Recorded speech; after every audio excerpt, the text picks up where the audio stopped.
Welcome back to the Hitting the Turnbuckle podcast. We are on the road to behind me, Bound for Glory on TNA, which you can watch on the TNA Plus app. Do not forget to download and subscribe. And joining me today, we've got a man who has taken TNA by storm over these last 6 or 7 months. It is Alex Hammerstone. How are you, Al? I'm doing great. Thanks for having me. No problem. Thanks a lot for coming on. Bound for Glory coming up in pretty much a month or so's time for the Wayne State Fieldhouse in Detroit. What does Bound for Glory mean for TNA? What does Bound for Glory mean for you, Hammerstone? I mean, it's our flagship show of the year. It's the pinnacle. I'm so excited. I'm hearing that the ticket numbers look awesome. I know it's going to be a great show. What's most exciting for me right now is that my path to Bound for Glory is still not set in stone. Yeah. So what I'm doing there, what matchup I have, is still up in the air. So it's a little bit nerve wracking, but very exciting because I know there's nothing that's going to get thrown my way that's going to be lackluster. Definitely not. I mean, you've actually put that quite interesting. Because one of my questions was that we've seen you in abundance of different matches since you sort of started in sort of January, February time, and it was February when you signed the Last Man Standing, Ultimate X, and more recently a tag team, not a couple of weeks ago at the last pay-per-view. Where do you see yourself going into Bound for Glory? Tag or X, or does it not matter for you?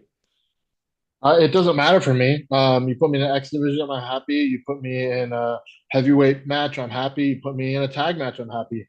Obviously, the last thing that we've done has been me and Jake something Yep. joining forces. Kind of a little bit unexpected, but maybe there's some magic there to be had. If we could continue that steam, maybe that's something we ride into Bound for Glory. I'd be happy to do a singles match though. I'm a little bit of a hog for attention, if you couldn't tell. So whatever gets thrown my way, I'll be happy to take it.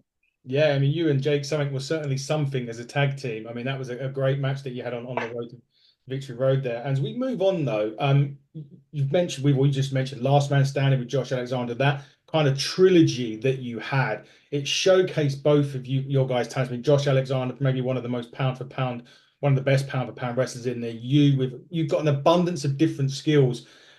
Is Josh Alexander going to be your locker room leader as he seems to be? And B, maybe that could be something going in for Bound for Glory. Maybe one last tussle with Josh Alexander. I will never shy away from an opportunity to wrestle Josh Alexander. I think we've had 3 matches in TNA, and there's still so much we could do. Because he's such a dynamic wrestler with so many skill sets, and I like to think of myself in a similar vein. So I think we could have 10 more matches and still do something new every time. Um, that being said, I don't know if we're set to cross paths again that soon, but I wouldn't shy away from it. No, well, I would certainly like pay to see it for sure because it was an incredible trilogy that you guys had there. But actually, one person, funny enough, talking about people that you may face, and it won't probably won't happen to Bound for Glory. It won't happen for Bound for Glory, but someone has tweeted out and they said the question that they asked Nick Nemeth was, "Who's someone on the TNA roster that you'd like to face?" And he threw out a few names: PCO, for AJ Francis, Jordan Grace, Trent Seven, and your name popped up in that list. Now we know that obviously I think you took him on in Australia, I think in July, but Nick Nemeth, Hammerstone, TNA's got a nice ring to it. I mean, I'm that match is going to happen, plain and simple. I don't know when it's going to happen, but it's going to happen. Like you said, I was fortunate enough to wrestle Nick in Australia multiple times, and every night we wrestled, I think it just got better and better and better. He's obviously I don't have to sit here and tell you how good he is.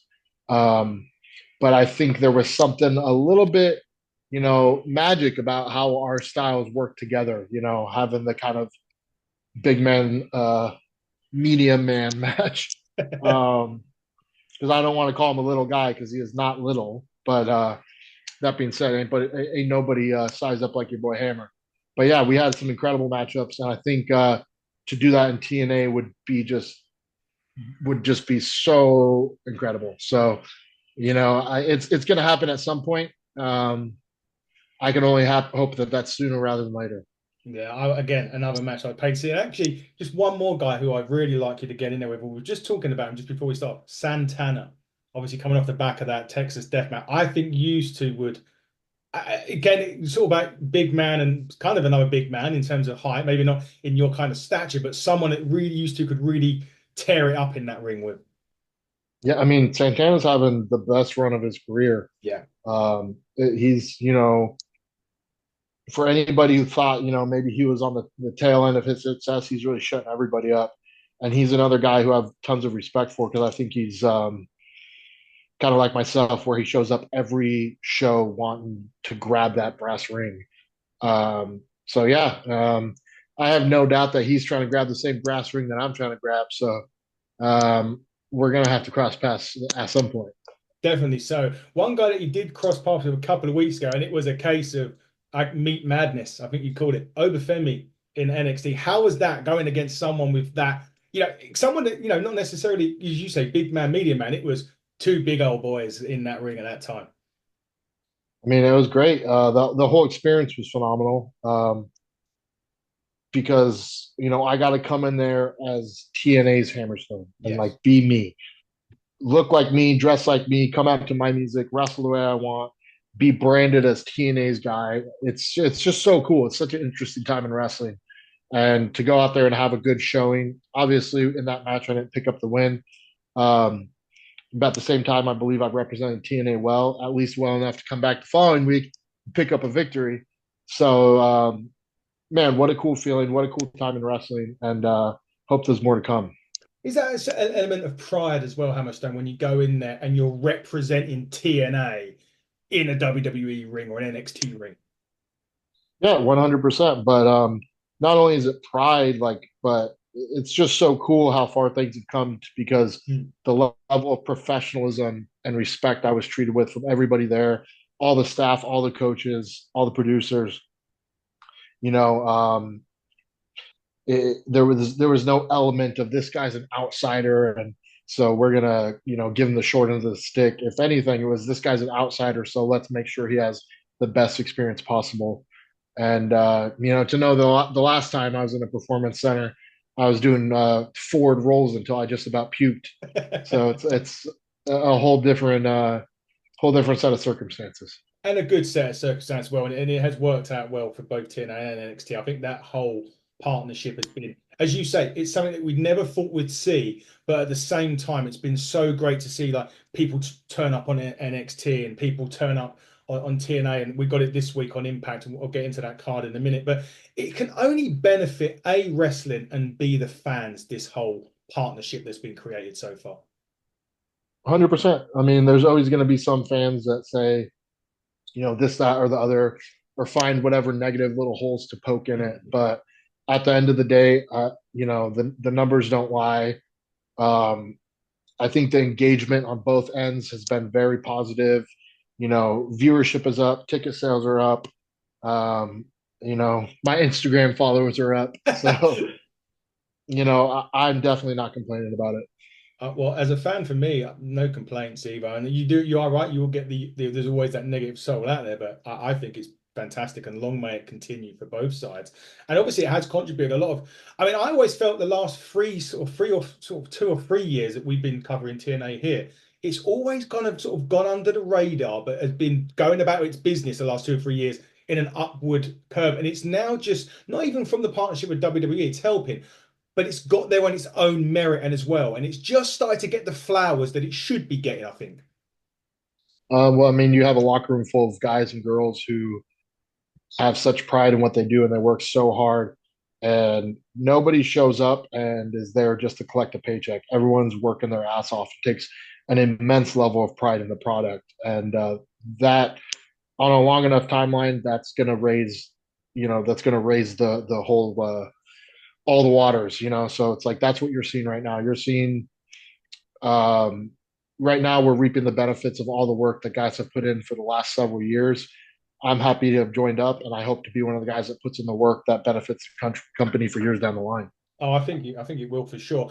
Before we start wrapping up, one last question because I know we're quite short on time. X Division match. Now, generally, and again, not the big man match. It's generally a match that you would see. I know the X Division doesn't have any weight limits, but you tend to see X Division flying around the ring. You was involved in the Ultimate X match recently. How was that for you going in there, being the big guy, having to, scale the ropes and bits like that? And how, did you have to change anything from your usual way of working? The only thing I had to change was that little voice in my head that said, "You're gonna fall off these ropes if you try to climb them." I had to shut that voice up. I had to worry. I had to stop worrying I was gonna tear a bicep or something trying to climb across the ropes. Um, but no, I mean, obviously there was new innovative ways for offense, and there was people coming at me from every which direction, so I had to kind of have my head on a swivel. But it was just a new playground to play in, man, and I had fun playing in it, and I hope it's not my last time. Oh, I hope you're in it again soon. It was an incredible way to. I mean, it was even started the pay-per-view. I think it was an incredible way to start, and it just everything in that match. I love the Ultimate X matches. They are very good. But last thing for me, Hammerstone, before we end up, as we say, Bound for Glory, a month's time. Ideal situation for you. We know it's not going to be the World Championship because that's going to be covered on this week. If you could choose right now a match for Bound for Glory, who would you do? I'm not. I don't have dream matches. I don't go to bed at night, you know, dreaming about who I'm going to wrestle. I show up. What's on the card? I'm gonna take that. Whoever you put me against is automatically the most important match to me because it's like you said. I might not be wrestling the world champion, but if you put me on the pre-show against anybody, you could put me on the pre-show against local talent, and to me, that's the most important match on the card because if I go out there and I show why Hammerstone is valuable, then that makes me one step closer to being the main event for that world championship. So I have no dream matches. I have no wishes for Bound for Glory. I know whatever I do is going to be incredible because there's not a member on the TNA roster that I would have a bad match with.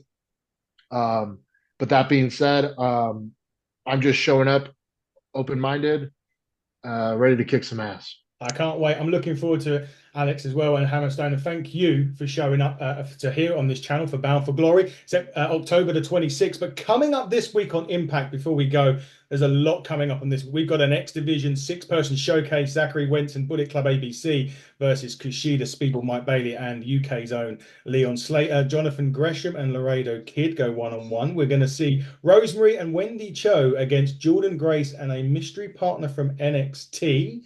We're going to see the debut of the former Xia Li, Li Ling Yi. I think I've got that right. I hope I have. Makes her debut this week. And then the number one contender match for the World Heavyweight Championship at Bound for Glory will pit Kaz against everybody's favorite wrestler at the minute in the last few months, Joe Hendry. But again, don't forget, you can watch all of TNA on the TNA Plus app. Get that downloaded. If you want to watch it in America, go AXS TV. If you also want to stream it, you can do that on DAZN. And over here in the UK, it's AYOZAT TV, which is changing Sky Channel this week. And on the TNA review, I will let you know what channel that is. But Hammerstone, it's been fantastic speaking to you. I wish you luck at Bound for Glory, whatever you do. And I don't think it'll be too long before there'll be a championship in your arms. Thank you very much. You take care. Thank you. And guys, this has been the Hitting the Turnbuckle podcast. And until next time, everybody, buckle down, stay safe, and goodbye.